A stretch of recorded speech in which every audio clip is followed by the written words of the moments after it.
Real Talk is proudly sponsored by Huawei and MTN.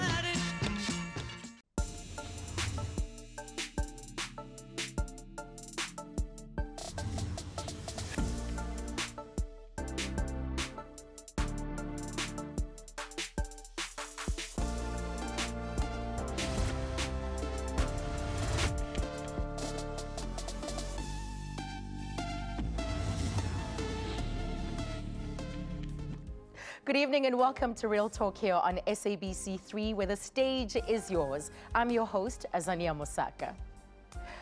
It's sad to note a finding by the Organ Donor Foundation that reveals that 71% of us are not willing to donate an organ. Yet 78% of us would happily accept organs should the need arise. Well, in light of this, we're dedicating this hour to talking about organ donation in South Africa. We'll address some of the frequently asked questions about the what, why, and when of organ donation. We'll also have some special guests. You'll be meeting them in a short while as they share their tremendous stories of resilience and triumph, and they join us on the couch in a short while. My first guest epitomizes a young person really going for it against all odds. From the streets of Aliwal North in the Eastern Cape to pursuing 2 degrees in the medical field and graduating with distinction at UCT as a medical doctor. With such a bright and promising future, Khanyisa Pinda was never prepared for the terrifying news that he would need a heart transplant. Well, he joins me now to share his story. Khanyisa, it's great to have you here. Welcome to Real Talk. Yeah, it's good to be here, Azania. We were a little bit anxious, I must say, because you had to fly from Cape Town to join us here in Johannesburg. So your every move, in essence, is monitored. By your doctors. Yeah, so even coming here, I had to inform them and for how long, and like we have to plan the logistics of should anything happen. Yes. How are we going to get me to Cape Town in the quickest way possible? So yeah, I was a bit anxious as well coming here. Right. So are we. So we're really grateful that you could be here. Yeah.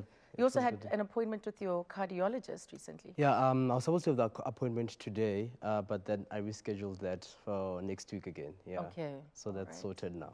So tell me about your condition. You were diagnosed with cardiomyopathy. Yeah. So in 2013, in my first year, when I got to UCT, I was diagnosed with dilated cardiomyopathy, which basically means that my heart is enlarged. So I have a big heart, bigger than the normal heart. So it doesn't pump correctly. So between 2013 and last year, I was fine. I was on medication. I was stable. And then last year, I went into heart failure. That's when they told me that I needed to be on the heart transplant list. Yes. Yes. Were there any symptoms before that, before first year? First year. Yeah, in first year, so when I started noticing that I was sick, I started swelling up. I'd have a severe shortness of breath. I couldn't lay flat. I couldn't walk from here to my room. I couldn't do anything. I couldn't walk to campus. Yeah. So I'd struggle with those activities. Then that's when I went to the hospital, that's when they picked up that I had this condition. And it had never showed up prior to that? Yeah, it had never showed up. So that was the first time I'd ever known that I had that heart condition. Yes. So how did that feel to be so young and to be diagnosed with this condition? I think at that time it never hit me in 2013. I just carried on living. I took my medication, and within 6 months I was stabilized, and I carried on with medical school. I think the first time it hit me was last year, when I couldn't continue with medical school, and I had to take time off because I was in heart failure. That's when it actually hit me that. What was going on? You've studied medicine, so I'm sure you can give it to us, not just in the medical sense, but also for us laymen to understand. Yeah, I think studying medicine, I won't lie, helped particularly for me to understand the condition. And I cannot imagine how other patients who don't understand must feel, because even interacting with the doctors, the language they use with me, I understand. They don't need to explain stuff to me. So I think that's why for 5 years I was, in my head, I think I was fine, because I understood what was going on. I understood the medication, how it worked, why I needed to take it. Yes. But then when things changed, and in my head I always knew a transplant was a possibility, but I thought it would be in my 40s. Wow. So when it happened 5 years after, then things changed, and I think emotionally that's when I struggled a lot with accepting and then coming to terms with the fact that this thing could potentially rob my life. Was there a sense of what accelerated the deterioration? Yes, definitely. And I think I'm also grateful for what I'm studying, because I knew I could pick up the signs very early, last year, January. So I had gastric ulcers. So when you have a heart condition, anything can throw you off. A flu can throw you off. Exercise can throw you off. So last year I had gastric ulcers. Then I started picking up that I'm swelling again. Yeah. Shortness of breath again. I can't walk to class. Then I quickly went back to my cardiologist. And that's when they realized that the functionality had actually declined. Declined to 10%. 10%? Yeah, so 10%. So your heart functioning at 10% to keep the rest of you going. Huge strain on it. It is a very huge strain. It's a very huge strain. Like concentration, energy levels are low. I can't climb upstairs. I can't do any physical activity. Yeah. So yeah, that was a huge strain on me. So now you've been moved up to, you are on a priority list, is that correct? I think at the time when I was in failure last year, I was on the top priority list, but now I'm still on the list, but I don't know the standing where I am currently, but I don't think I'm a high priority patient because fortunately, many people can't tell that I even have a heart condition. Yes. And which is also a downfall for me because it's kept me longer on the list because in South Africa, unfortunately, with the shortage of hearts, the people who are getting hearts are those who are sickest in ICU. So because of the fact that I'm physically okay, I'm still on the list, which has kept me longer on the list. Yeah. Who are you leaning on for support? Definitely family and friends. Yeah. And a psychologist. I think that helped me a lot, especially with my mental health and coming to terms with my condition. So those are the three things that have really helped me and kept me going. So what's been the impact psychologically? Psychologically, I think I went into a depressive phase last year, September. That's when it actually hit, because in my head, I had planned it out that I'm going to be on the list for perhaps 9 months. By next year, September, I should perhaps get a heart. And when it didn't come, that's when it hit me, and I went into a young depression. But fortunately, again, because of what I'm studying, I could recognize the signs. Yes, and you're in a privileged position. Yeah, I'm in a privileged position, and I cannot imagine how it must feel for other people on the list who have no idea. For some, apart from the list, some people obviously will lean on family and friends to do the tests to see if the organ that they have can be transplanted. But with yours, it's different because it's a heart. It's not something that somebody else can live without. Yeah, so you are, in a way, sort of at the mercy of events happening to other people, and moving up on this on that list. How has that sort of shaped your perception of life? I think I always tell my friends that I've come to terms with death at a very young age, and I've accepted it, and at a very, very young age, that it could happen anytime. Yeah. And I appreciate life, and I live each day to the fullest. I try my best each day to the fullest, and that's made me appreciate life. And unfortunately, having to accept death as a possibility at a very, very young age.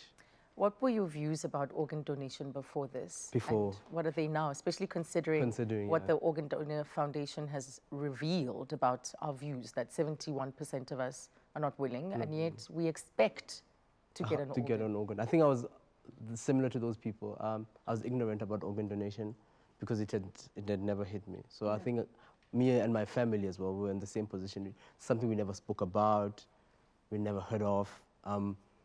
I mean, I'd heard of it, interestingly, from about Christian Barnard. And it's one of the fascinating stories I always tell people that I'm just short that the reason I did medicine was because of him. Wow. And the reason I went to UCT specifically was because of him, not knowing that 50 years later, I'd be on the heart transplant list. So, but it was something I knew about, but it was never a thing that I'd probably have done. But now, my views with my family has definitely changed. I think even for my friends, because it hits home now.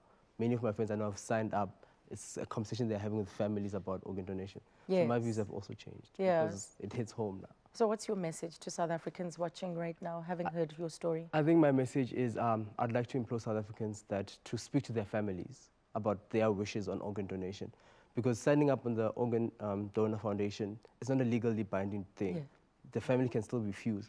But I implore all South Africans to speak to their families and tell them about their wishes and which organs they wish to donate so that you could save people's lives like me. Yeah. So I can continue as well living. So you're carrying on with your schooling? Yeah, so currently I'm doing my 5th year.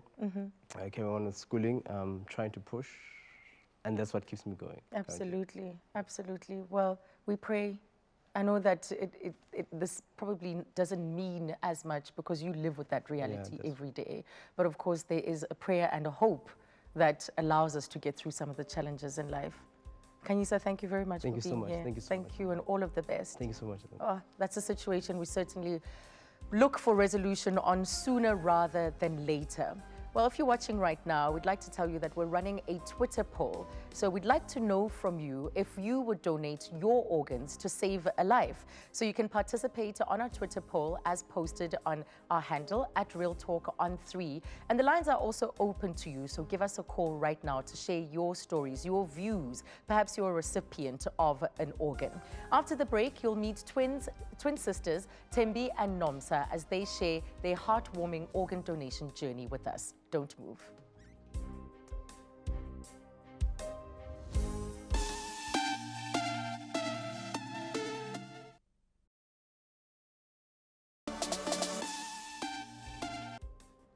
Welcome back to Real Talk here on SABC 3. There are so many things that make having a sibling extra special, but there are probably very few things that come close to your twin sibling being able to feel your pain on a physical and sentimental level.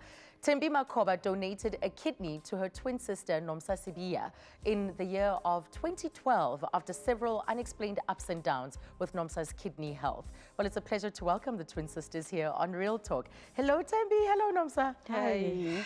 And then you both say it at the same time. You know, twins, Mara. Hi, in chorus at the same time. I was worried about distinguishing the two of you, but we won't have that problem. No. So, Nomsa, let me start with you. What was going on health-wise? It was like normal until I had back pains. You started and I having was backaches? back pains, and I was pregnant at that time with my firstborn. So for me, it was like maybe it's back pains because pregnancies are not the same and all that. Yeah. Until my gynae decided to make an operation. It's only then that they found that one of the kidneys has an infection and it's actually growing bigger and bigger. Yeah. So they had to take it out. And then you lived with one kidney. And then I lived with one kidney. And then what happened to that second one? The second one, it was high blood pressure. The second one in 2009. It failed due to high blood pressure. Okay. Yes. And that's when, of course, the situation became very desperate. Yes. And then I had to start dialysis. How often? How frequently were you going? I was on dialysis for 3 times a week. Yes, I was going 3 times a week. One session is 4 hours. Yo, what did that mean to your life? Because that can be very disruptive. It changed a lot. It changed a lot. It's like I dropped weight. Now I'm like fat. I actually feel fat. I dropped weight to 42 kgs. Yo. And my skin went darker.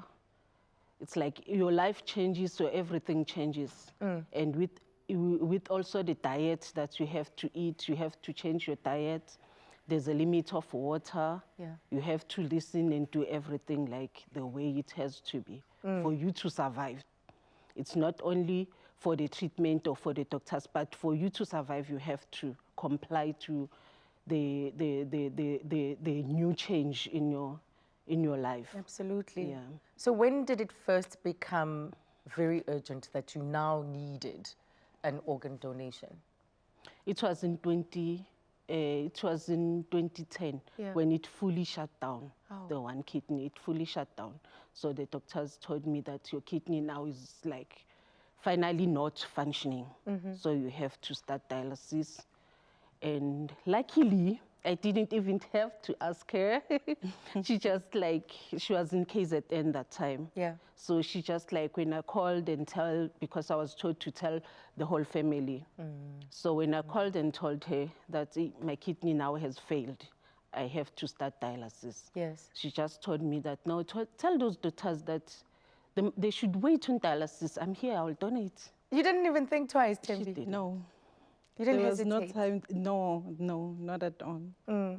It was like an instant thing. I don't know. Maybe it's a connection between us or what. I don't know. Yeah. But it was like when she mentioned that she needs donation, it was like, why not me? We're identical anyway. Yeah. Yes. So you had to undergo the test to see that you were yes, a match. Yes. How exhaustive was that? Was that a long procedure? It was a very long procedure because it started down, I think, around about late 2010 and early 2011, just when we were ready to do the transplant. Then the tragedy of my late husband, he died on a car accident. Then we had to wait until later on. Yes. And all the while, Nomsa, every day we are let this not be the day. Let this not be the day. So you did the operation at Charlotte Maxeke. Yes. How was that experience? That hospital has very good doctors and nurses. Yeah, it has. When after the transplant, it's like I could almost feel the change even on my skin. Immediately, because I was darker by then. It's like you could like identify this is Tembi, this is Nomsa, because I was darker. But immediately after the transplant, I could see the change in my skin. Yeah. That now I'm like changing. Yeah. So Tembi, often we focus so much on the recipient. Here you are someone who donated, carrying on your life with one kidney. There are also risks that come with it. So how's your life changed since then? To be honest, it hasn't changed at all. I'm still living as if I've got 2 kidneys with me. It's only that now I have to be like careful with my diet. There are certain things. Not to strain the one that yes, you have not already. to strain my one kidney. But I'm perfectly healthy. And the fact that Joburg Gen staff is very friendly and they're like a family, not friends. They're like a second family. When you get there, everybody will be like smiling and they would want to know if you've got flu, they will want to attend to it at that moment. So it's like I'm more healthier now with 1 kidney than I was with 2 kidneys. That's the positive consequence. We've got a caller for you, ladies. Haley, good evening. Welcome to Real Talk. You're calling from Pietermaritzburg. Hello, Haley. Hello, hi. Yes, you can go ahead. Welcome. Okay, thank you. Yes, I'd just like to say that I'm a recipient of a donor of a kidney. Exactly 2 months today. I'm still under isolation. And I'm so grateful for the donor that he was a donor that I received my kidney from, because the lifestyle we had beforehand, living on dialysis 3 days a week for 4 hours, was just terrible. And and it just changes your life. We're so grateful for organ donors out there, and there just aren't enough organ donors so that we could have a normal life again. And so I'd just like to promote to people to please become donors. Yes, and good luck with your healing, Haley. Yeah, thank you very much. Good luck. It's going very well. Yeah, good to hear. Thank you for the call. It's a pleasure. Thanks, have a good evening. That's Haley in Pietermaritzburg. Thank you for the call. So yes, she talks about being in isolation as you recover. Did you also undergo that? Yes, yes. You get to be on isolation so you won't get infections. Yeah. Because after the transplant, the main priority is for you not to be infected with anything. So the kidney won't reject. Yeah, your you body give it a won't fair reject. chance. Yes. Were you fearful of it rejecting? No, I was not that fearful. I was not that fearful. It's like it was a second hope for me. Yes. That one. It was like, now I finally got that gift to live again and a normal life again. So how do you observe that? Do you celebrate the day of the operation? Yes, yes, I do. I do. We do celebrate. We do. It's the second birthday. The twins have one birthday and then the second one. Yeah. When is the anniversary rolling around? Yeah. When is the anniversary coming? Because it's 6 years now. It's 6 years on the 24th of October. Wow. You must invite us. Yeah. My baby will be 6 years. Your baby will be 6 years. My baby will be 6 The new years life, then. the new chapter is 6 years old. Yeah. So Tembi, what has this meant for the two of you as sisters? Has it strengthened your bond? Very much, very much. We are more, it's like I can't live without her. I can't even imagine life without her. Yes. Yeah. Yes. Well, Nomsa, you were very lucky to have a twin sibling who could donate to you, but lots of people are not in that position. We heard from Kanyisa earlier on. So to people who are still resistant to organ donation, what are your words to them? People, it's like for us on dialysis, we are very like wishing to live a healthy life, and many people die with their organs still intact and living. It's very like encouraging to see people come forward and donate while they are still alive. That's very important. Even though I'm also an organ donor, by the way. Yay. I'm a tissue and organ donor. Wouldn't I've expect registered any for less. that. Yes. I know now. So I always tell people that it's very important for us to think for others. Think for the next person, to give them a second chance, rather than people flocking on hospitals on dialysis while people are dying with healthy organs. Absolutely. Yes, let's donate. Let's donate. Those are the power words from Nomsa. And thank you to Tembi as well for being such an awesome sister. Well, remember to share your views on organ donation with us on Twitter. It's at Real Talk on 3. Well, addressing the critical shortage of organ and tissue donors in South Africa is still such a mammoth task, even though the need for organs can impact anyone at any time. So after the break, I'll chat to a transplant coordinator from the Charlotte Maxeke Hospital in Johannesburg about the impact of a lack of organs and what that impact is on the ordinary lives of many South Africans. We'll be right back.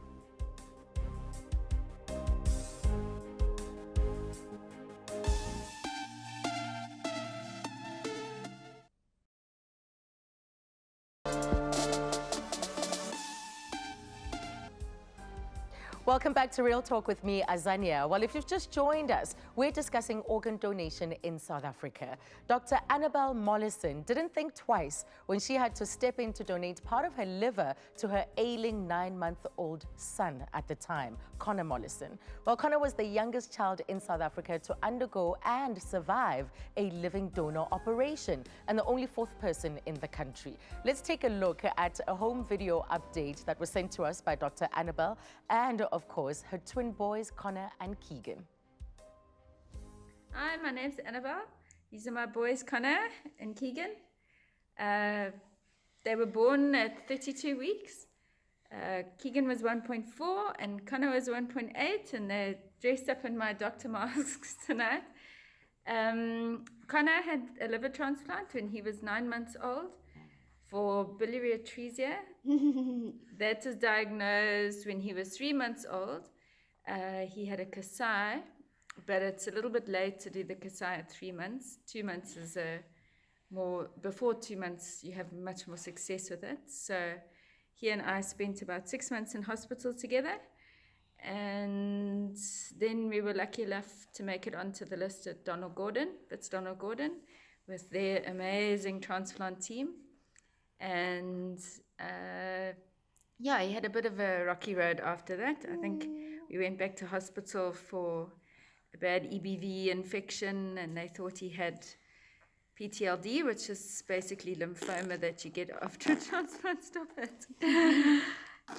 Come, no, take your mask off. And and since then, they turned 6 in September. This is his twin brother, Keegan, and you can't see with his mask either.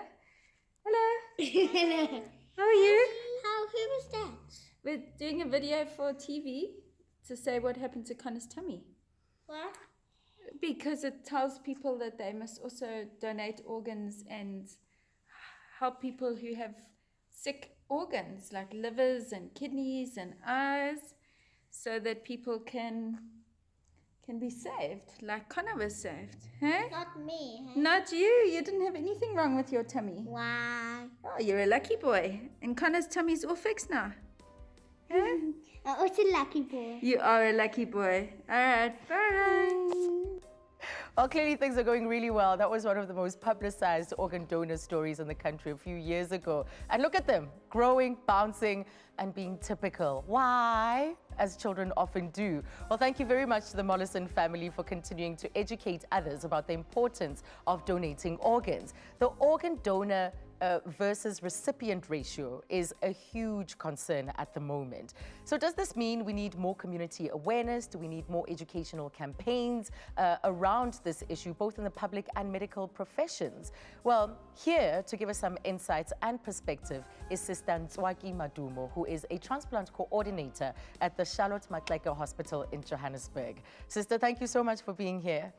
Oh, thank you ever so much, and thank you for being here. Yes. So as someone who works with putting people, coordinating, making sure that the right patient gets the right organ, what in your experience has been some of the biggest hurdles when it comes to organ donation? Many other things. We're talking here fear. We're talking here the beliefs, different beliefs. Yes. We're talking here illiteracy towards organ donation, which is a very, very big thing. But I think we are getting somewhere with it because we're going out every time on air, everywhere, to let people know about organ donation and its importance, of course. Yes, especially over a month like this. We get to hear more of these messages and hopefully more people pledging. Yes, though, of course, I'm not impressed by doing it only once after 11 months. It would rather be something that we could be doing, you know, almost every day of our lives because it is needed daily. Look at this young doctor who was sitting here, who is having such a problem to live with. Look at those young guys there, you know. So really it's not nice to see people, yes, because death happens every day. As we are waiting 11 months before we can come to the public, people have died, so many of them being intact, as Nomsa was saying, that people are dying with their intact organs. That is now, they are being buried with intact organs. Whereas they could save a life. Exactly. So as a government hospital, who do you look to? Who are your partners? Where do you look to for help? Everyone, me included. We need everyone to help. Not only in the public sector, but also in the private sector. Everywhere, we need everyone to come out. The community. We need the community to know about it, to come and help, because those people who are sick are but the community. Absolutely, absolutely. How many organ donor transplants are done at Charlotte Maxeke? Up to now, I think, if I'm not mistaken, we're up to 21 or so, up to now. But last year, we had, by December, we had about 30 of them, yes. So I think we are growing. We actually are growing. If by now, we are at 20, yes. I love your T-shirt. I love your T-shirt. If I could just read it out for everybody. It says, organ failure affects us too. The ancestors say we must say yes, and the elders agree. Which is true. So let's look at some of the myths and beliefs that people carry, that it's against my culture, it's against my religion. How do you respond to that? Okay. The question is, okay, your culture, your belief, your religion, if you were to be given, would it say yes? So if it says yes, why can't it say yes? To giving. To giving. Right. So if you still persist, then it means your culture, your belief, your religion is somehow unhealthy. I don't want to say anything else other than being unhealthy. Yes, you know what I mean? yes. Because really, if you can be given, but you cannot give, it means something is wrong somewhere. It's worse now if you're going to say the ancestors say. Okay, I do visit the how do you call it, the indigenous doctors, congresses and the like. And they are actually against saying the ancestors won't accept you when you get there if you don't have your organs. They say there's nothing like that. They say the ancestors are very giving, they are very loving, they love people. There's no way that they can say no to helping other people. For that matter, they are next to God, God who is a giver. Let's look at another myth, that rich or famous people get organs first. That's not true. No such thing. No such thing. Bottom line, nothing. And All the does people my are enough. orientation, sexual orientation, preclude me from giving an organ or receiving one? No, everyone is equal to everyone. Yeah. Yes. Do I have to undergo extensive medical tests to be a donor? Yes, definitely. You have to, because we don't want to infect this one, and we don't want to leave you being sick also. We have got enough of the patient, so we don't want to add another patient by making you sick. Right. And How easy is it? Is there a lot of paperwork, red tape? How seamless is it to be an organ donor? Everyone is an individual. There are those who take so long. There are those who take, you know, it is done now, not immediately, but, you know, there's that period of time. But we are not the same. So all I have to do is inform my loved ones Yes. that this is what I want to do with my body when I pass on. That's Is very it as important. simple as that? It's as simple as that. Because you can assign and say, I want to be one. But if you pass on, not having notified your relatives, definitely, if one of them says no, we are not going to go that route. So you will be buried with your wishes. Yes. Which A is not final nice. message from you? Your final message is, please, South Africans, please, uluntu lakowethu, meaning our community, our people are dying outside there, Yes. very much so. When you are gone, just say, I want to help those who are still alive. Absolutely. You can be that change. If someone passes on in your family, please, please, we beg you to Save a say life. yes Save a life. to saving lives. Thank It's you so very much, important. Sister Nzwaki. Thank you for being here. Thank you for inviting me. Wow, passionate about what she does. So have you been an organ recipient? You can actually share your story with us on @RealTalk3, or you can also give us a call right now. Well, after the break, I'll be joined by an amazing mom and daughter as they share their transplant journey. We'll be right back.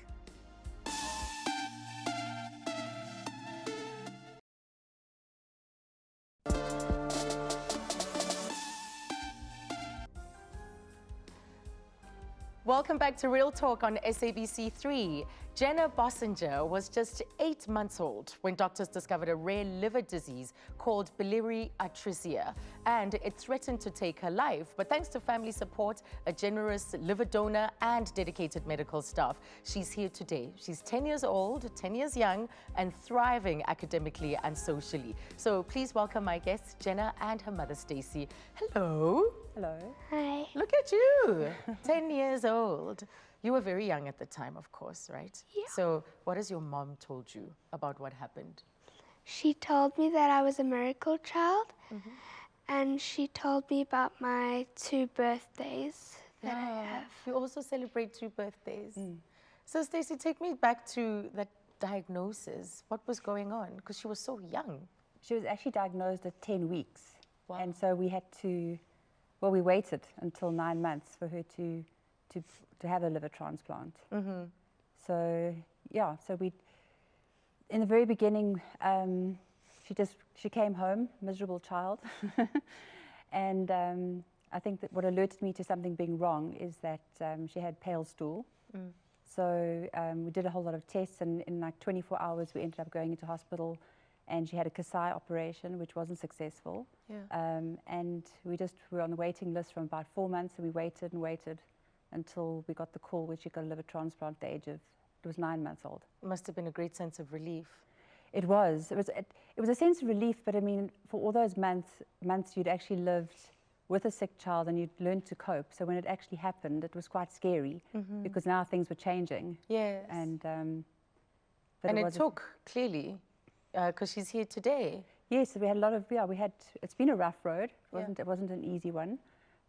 But so far, it's been good now. The last few months, the last few years have been really good. Yes. Yeah. So at the time, tell me about the donor. What was going on? Well, it wasn't a live donor. Back then, there was no such thing as doing live donors here in South Africa. It's only a recent thing. So it was waiting. It was really sort of having your phone on, waiting for a call. Yes. And funny enough, the day that I actually got a call was the day I decided I was going to turn my phone off, and for some reason I forgot. I was exhausted, wanted to turn my phone off, get some sleep, and the phone rang, and off we went to the hospital, a whole lot of tests, waited until the very sort of the last minute, and discovered that the liver was a match, because obviously she was very small, so the liver was quite big. Yes. So a portion of the liver was used because it does regenerate. Absolutely. Yeah. And she got the liver transplant, and 6 weeks in ICU. And also knowing that there's so many other children at the time who were in need, or other people at the time who were in need. Yeah, we came across a few. We met quite a few kids in hospital. Yeah. not too many. I think it was still back then. It was not, organ donation wasn't so well known. People, I mean, I didn't know anything about organ donation. I just didn't know. I knew nothing about it compared to what I know today. So here you are, Jenna. What grade are you in? Grade 4. Grade 4. And how's school? What's your favorite subject? English. Okay. And do you do sport? Yes. Which one? I do swimming. Ah, okay. Any good? Yeah, I like swimming a lot. So do you talk to your friends about the importance of organ donation?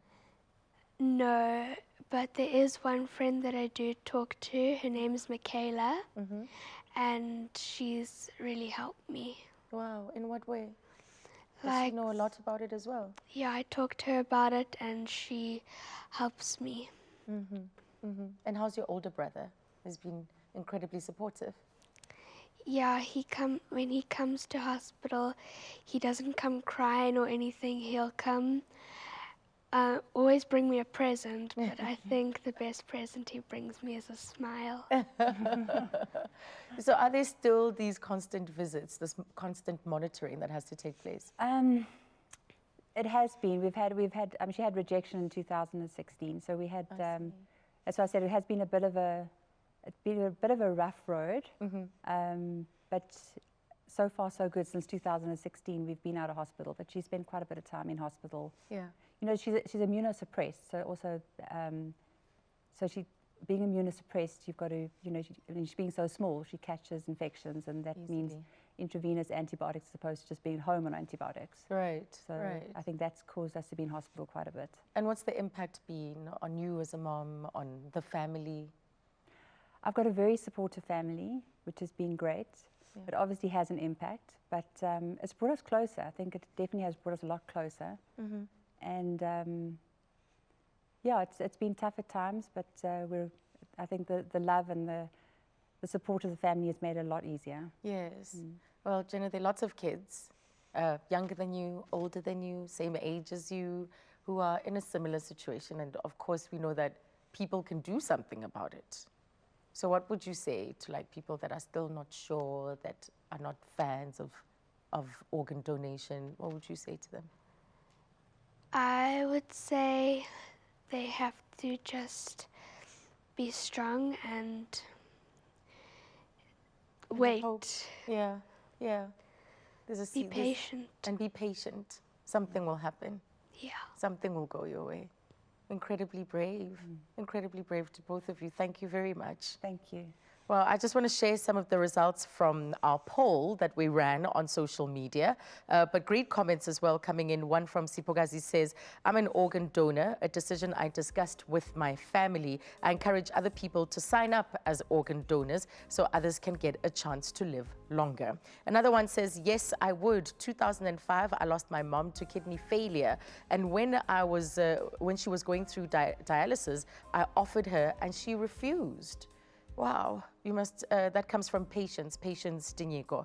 And that was a decision that you had to respect, obviously. Peladi says, I'm still on dialysis, on the transplant waiting list. I've realized the importance of organ donation due to my personal situation, and I'm glad to say I'm a proud organ donor myself. Well, I want to say thank you to all of my guests for sharing their stories and for educating each and every one of us about the importance of organ donation. We'll be back right after the break to announce this week's Huawei winner. We'll see you after this.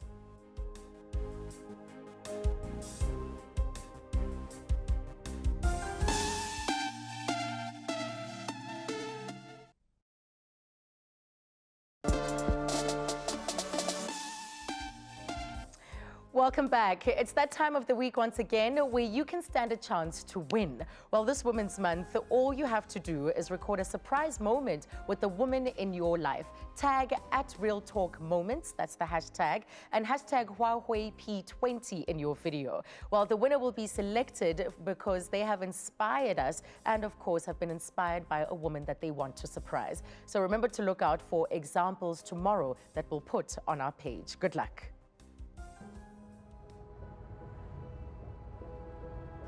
Today, thanks to Real Talk and our partners, MTN and Huawei, we are going to be connecting with a very strong and resilient young woman. A woman that was diagnosed with a rare form of leukemia at the age of only 12 years old, and she's been fighting cancer her entire life. It's a story of hope, it's a story of triumph, it's a story of overcoming the odds that are completely stacked against you. And to add insult to injury, Zuki was also told after overcoming cancer that she would never be able to have children.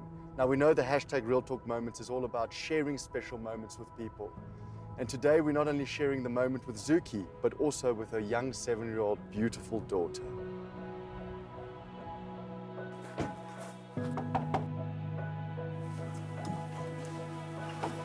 Hello guys. This is a story of victory. It's a story of winning and coming through a difficult situation. And it's a story that will hopefully give everyone a bit of hope. People that are going through difficult times, that yes, it may be difficult right now, but there is light at the end of the tunnel, and there can be light at the end of the tunnel. Zuki, I've got this lady at my office called Akona, and she's been through such a difficult time. And when she heard your story and what you've been through, she said, please give this Teddy. He's called Mr. Major. He helped her through all her difficult times. So I want to give this one to your daughter. Hey, that's your Teddy. Hey, because your mommy's a real warrior.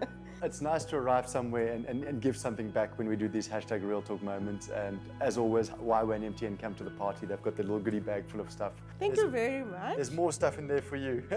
Thank you. At one point, she only had 5 days left to live, and she's pulled through everything. They even said, there's no chance you're ever going to have children. It's too dangerous to have children. And today she's got a beautiful 7-year-old daughter.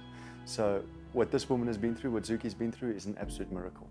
Zuki, when my research team gave me the pack to read and I read your story, I was in total disbelief.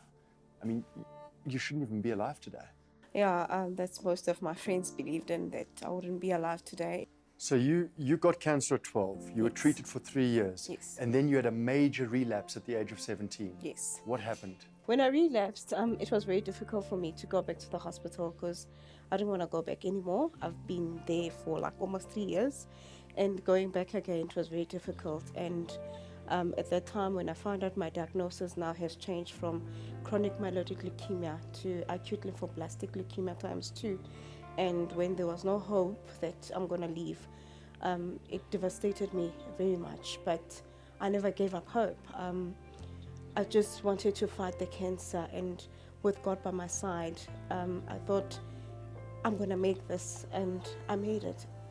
Basically, your entire childhood was spent in hospital. Most of my life was in hospital, and now I'm in remission. It has worked wonders. It's cleared, and I have a 7-year-old baby. I was told that there might some problems that they might come with the pregnancy, but I need to stop the drug as well. But if they can terminate the baby, but I thought, no, I'm not going to terminate the baby. And I only told my pediatrician oncology doctors when I was 5 months already that I'm pregnant with a little girl, Zoe. So that's my precious angel, that a precious gift that I've received from God. It's been a very nice journey to have my daughter on my side.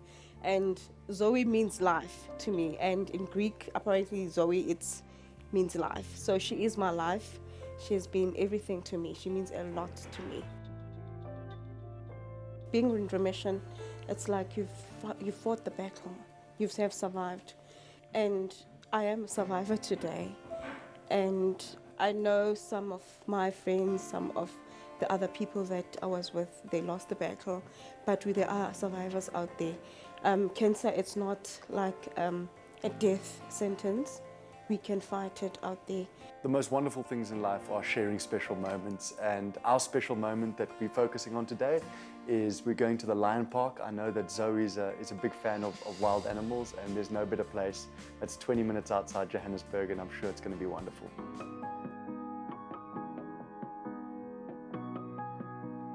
She's very excited to go to the Lion Park because she would like to see the lions, and she would like to see the zebra as well.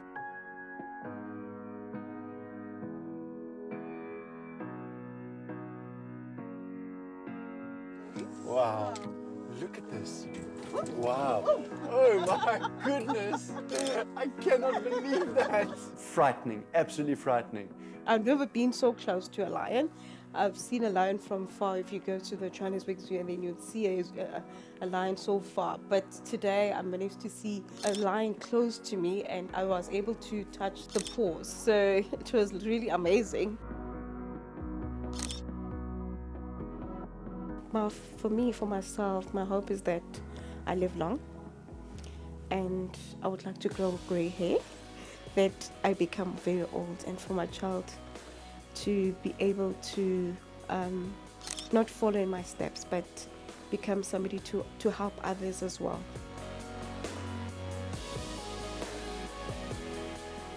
Okay, there we go. We got Zoe in the background, and we got Giraffe Zoe, we got Suki, and there's a lot of Zeds over here. Yeah. What an amazing day, guys. A big thank you to MTN and YWay for connecting me with these amazing people, for you for sharing your amazing story with us, and for sharing these special moments. Bye-bye from all of us, and especially the giraffe in the background. Well, we need no better reminder that life is both precious and miraculous. What an incredible story. But also congratulations to this week's winner, Andile Makaye. You win yourself a Huawei P20 smartphone. And thanks again to all of my guests for joining me tonight, and to you for participating in our Twitter poll. The results are in, and I've got them right here. 53% of you said that you need more information about organ donation. So go out there, educate yourself in order to make a decision. And then 34% of you are willing to donate, saying, I definitely would. So high five to you, cheering you on. And then, of course, another percent, 13, saying it's not right. I wonder what it will take to shift those views. But thank you very much for sharing your honest opinions. Your heart, your liver, your pancreas can save 3 lives. And your kidneys and lungs can help up to 4 people. And you could be saving up to 7 lives. So do yourself and your loved ones a favor by not only spreading this message far and wide, but also acting on it. From all of us here at Real Talk, thank you so much for watching. It's good night.